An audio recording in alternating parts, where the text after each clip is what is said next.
Vou abrir uma série de 3 vídeos para falar sobre Platão, falar de pressupostos para a leitura de Platão, talvez explicar como Platão chegou a Plotino, porque Plotino não optou por seguir o mesmo estilo e metodologia de seu mestre. Ele nunca escreveu um diálogo, por exemplo, e acabou escrevendo longos tratados que funcionam mais como fluxos de consciência.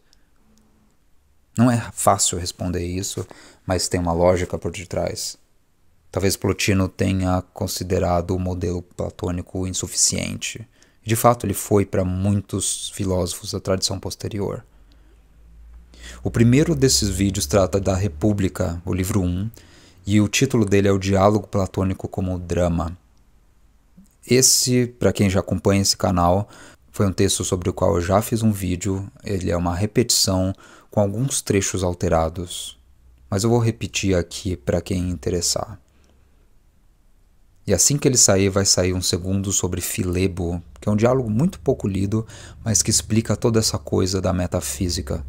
Por que filósofos, a partir dessa época, começaram a construir esses castelos nos ares, a vir com nomes de conceitos complicados para criar um diagrama abstrato das suas ideias. Isso não é algo natural no ser humano, isso não é algo feito à toa. E Filebo é um caso exemplar de como isso funcionou, e como 4 conceitos centrais ali viraram temas centrais do neoplatonismo e do cristianismo primitivo. E por último eu vou falar de Ion, que é um texto que mostra certas lacunas, certos problemas metodológicos na dialética socrática. Eles têm momentos, sobretudo na fase média e tardia de Platão, em que Sócrates basicamente fala sozinho. A gente tem um monólogo disfarçado de um diálogo e um tom que beira o dogmatismo das ideias do próprio Platão. Depois de fazer essa breve introdução, porque eu tinha que voltar em Platão, a gente começa a falar dos gnósticos e de como a ideia da inexistência ontológica do mal em Plotino foi contestada por eles.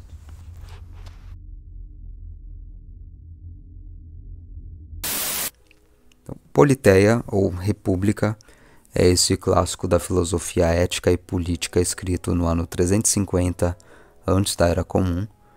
E diferente de quase tudo que Aristóteles escreveu, ela não foi anotações de aulas que traziam uma interpretação já pronta de um pupilo de seu mestre. O texto platônico é do próprio punho do Platão, ao que tudo indica pelo menos, e começa de uma forma um tanto teatral. Desci ontem ao Pireu com Glaucon, filho de Ariston, para fazer minhas preces à deusa e ao mesmo tempo ver como fariam a festa, porque então a celebravam pela primeira vez. Só nesse trechinho de abertura a gente encontra 3 personagens. Uma delas é a personagem de Sócrates, o antigo mentor de Platão, que ele sempre usou como sua voz narrativa.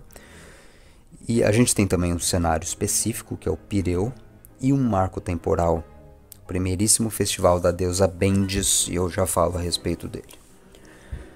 Esse Pireu foi um porto contíguo à cidade de Atenas, a quilômetros do centro urbano propriamente dito, onde aquele monte de figuras históricas transitou. Inclusive a quilômetros da Ágora, o centro pulsante da vida democrática ateniense, onde tudo era debatido pelos cidadãos livres que habitavam aquela cidade, na sua época auge de realizações culturais.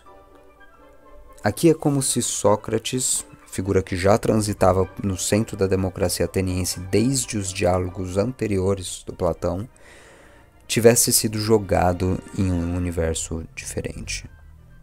Não em qualquer dia, mas justo para ver a estreia do Festival de Bendis, uma deusa de um povo estrangeiro, oriunda da Trácia, que então tinha sido recém-incorporada ao panteão de deidades atenienses. Então vamos pensar assim. Suponha que o Vaticano aceite acrescentar Buda ou Durga, divindades de religiões orientais, ao rol de santos católicos, e uma cidade ultracatólica do interior do Brasil começasse a celebrar um feriado cristão, em homenagem ao São Buda, o Iluminado, ou a Durga, a santa deusa da morte. Esse é simbolicamente um momento de mistura, portanto, e de solução da religião grega tradicional, sobretudo em uma Grécia profundamente contrária a tudo que fosse estrangeiro. Porque nós somos globalizados e relativamente abertos a ideias de fora. Só que um grego na época de Platão e Aristóteles tinha certeza de que não falar grego era algo equivalente a pertencer a uma categoria inferior no reino animal.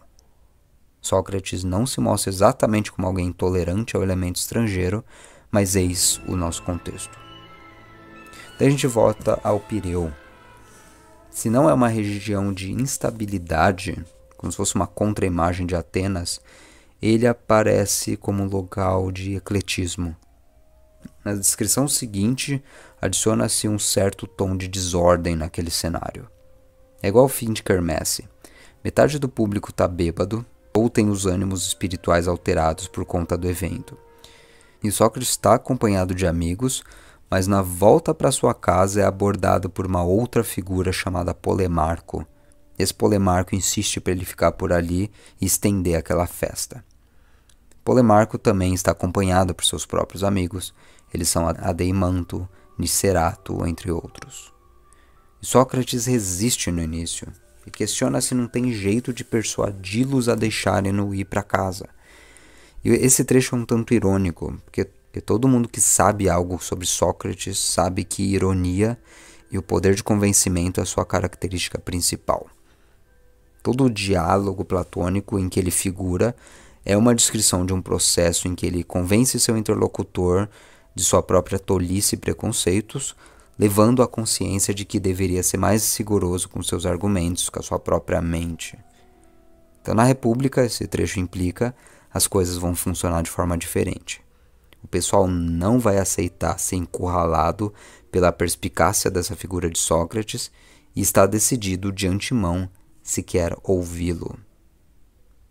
É como se Platão retratasse Sócrates como uma personagem que, igual em um texto de ficção, traz consigo certa reputação, certa história pessoal, a qual a narrativa vai revelando para os leitores gradativamente. Já nesse momento do diálogo, a gente tem todas as características que aliam Platão às artes dramáticas, né? Não exatamente a filosofia. Essa é a primeira coisa para a gente manter em mente.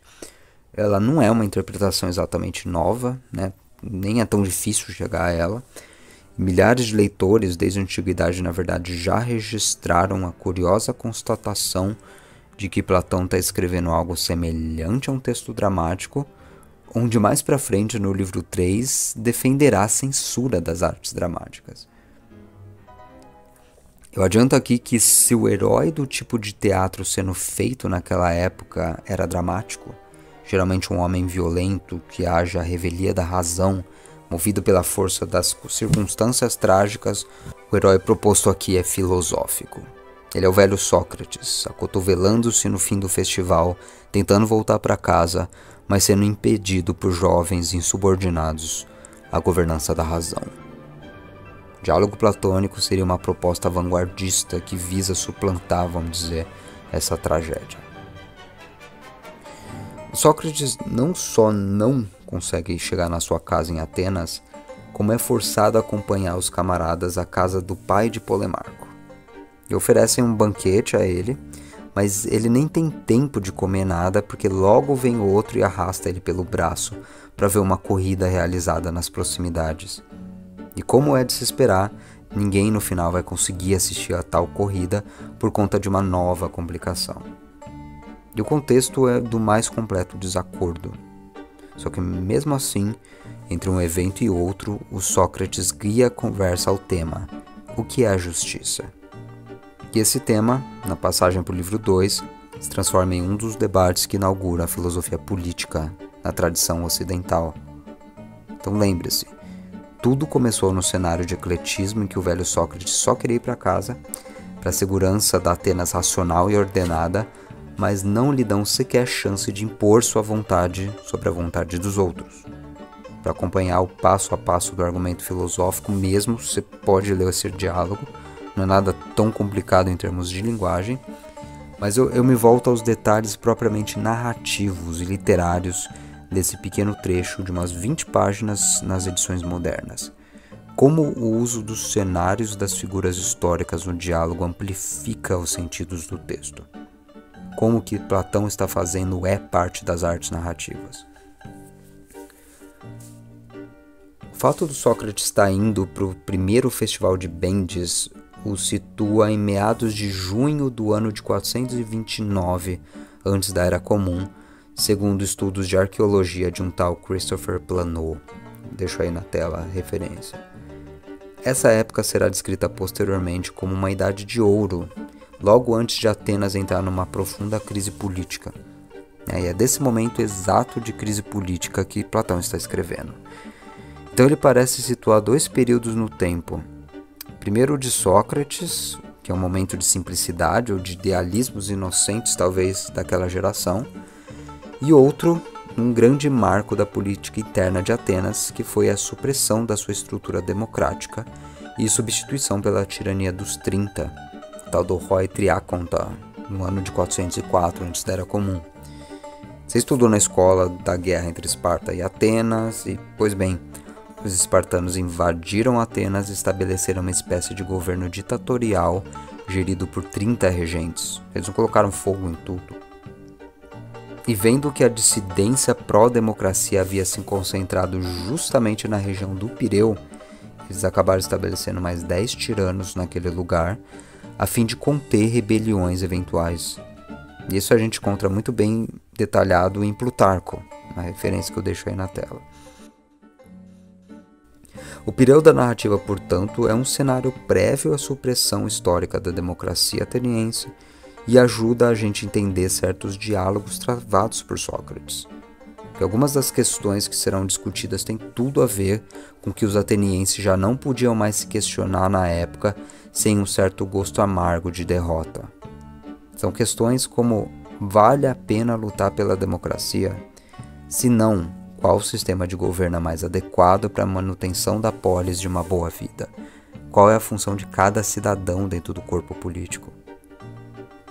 Então, já na construção do cenário, o texto antecipa discussões desenvolvidas nos diálogos propriamente ditos entre Sócrates e seus interlocutores. O leitor dessa época tinha isso bem claro. A gente tem hoje de se dar o trabalho de estudar o contexto da obra de arte e, sim, República deve ser lida como tal, como parte das artes diegéticas.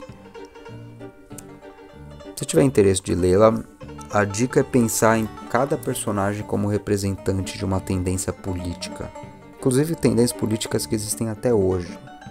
A gente tem, por exemplo, Trasímaco, que é um sofista arrogante pra caramba, meio fascistoide, se a gente for usar termos modernos.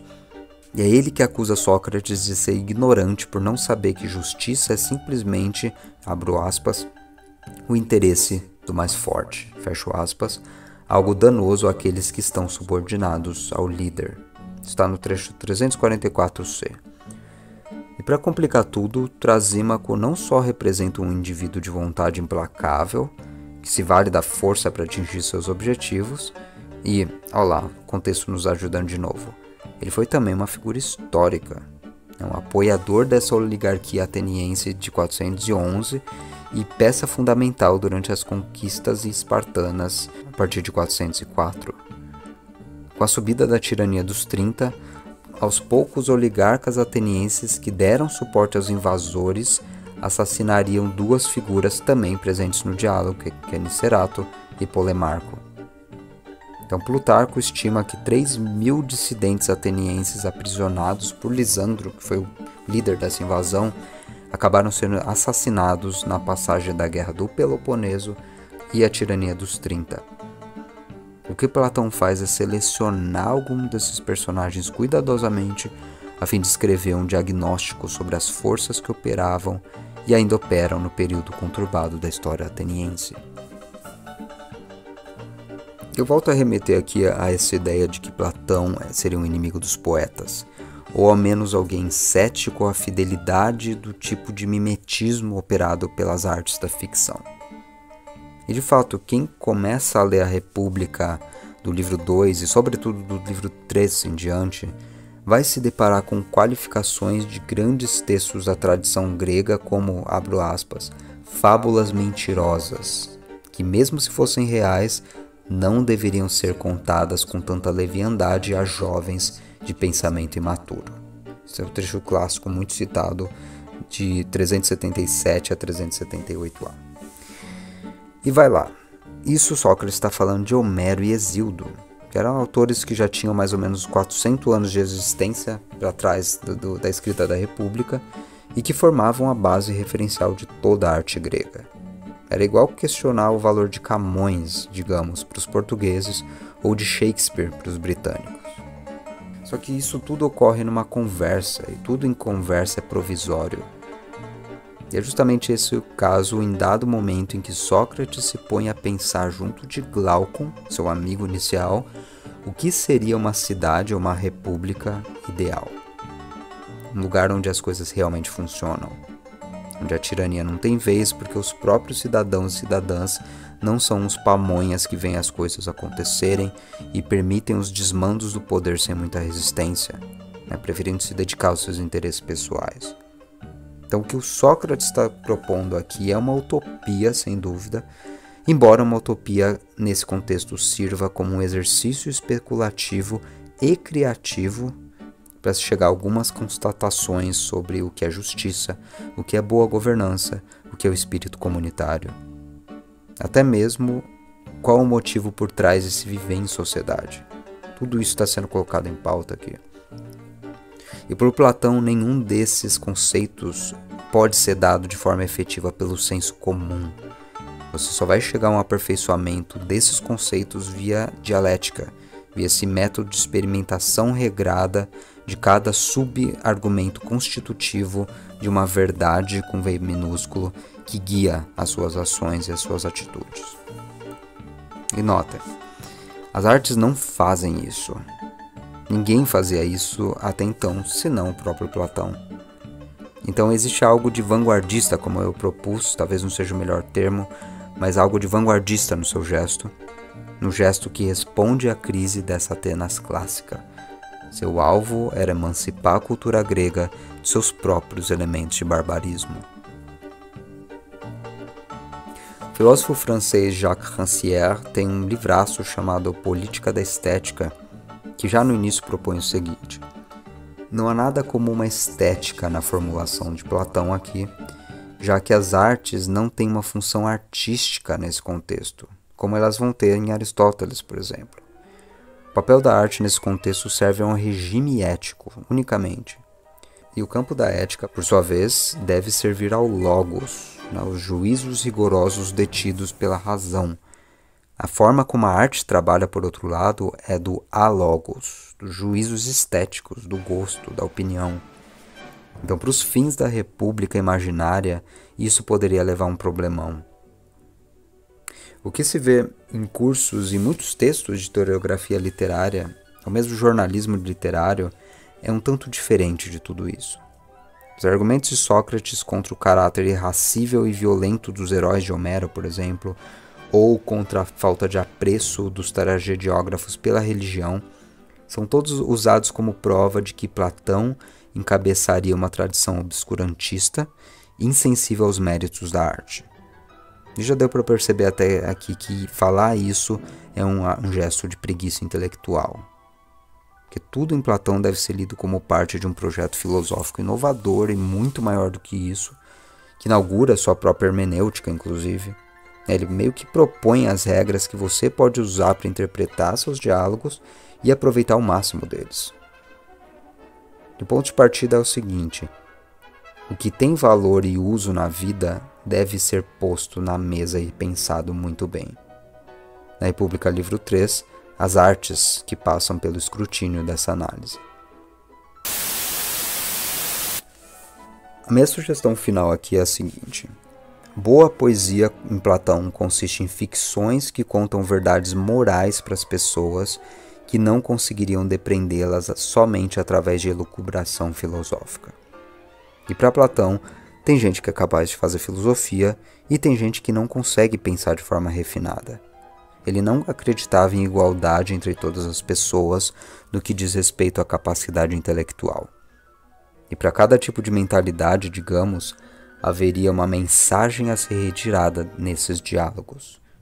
Cada tipo se deixará influenciar também pelas artes, e o perigo de certas artes miméticas reside aí. A tragédia e a comédia atenienses seriam para ele maus exemplos por imitarem as falas e visões de mundo de personagens diversas, sem que a voz autorial do dramaturgo seja posta, sem que ele fala, você deve seguir tal figura e não aquela outra. Potencialmente, ele confunde os menos avisados e menos refinados, levando-os a simpatizar com personagens viciosas. E a gente vê uma derivação desse debate que parece antiquado, mas não é. Sempre que surge algum filme polêmico, e eu lembro muito bem da ocasião que teve uma leva de ficção neorrealista no Brasil a partir de 2000. Então teve um filme conhecido por muitos, chamado Cidade de Deus, dirigido pela Katia Lund e o Fernando Meirelles. No Brasil, muito mais gente viu o filme do que leu o livro. E eu lembro de 2 caras da minha turma de segundo colegial que não interpretaram aquele filme como um retrato da devastação causada pela violência urbana na mente de crianças desassistidas e em comunidades inteiras do Rio de Janeiro. Não, eles viram aquilo como um filme de bang bang, em que o Zé Pequeno e o Benê seriam figuras a serem imitadas. Zé Pequeno, uma das personagens mais psicóticas do cinema brasileiro.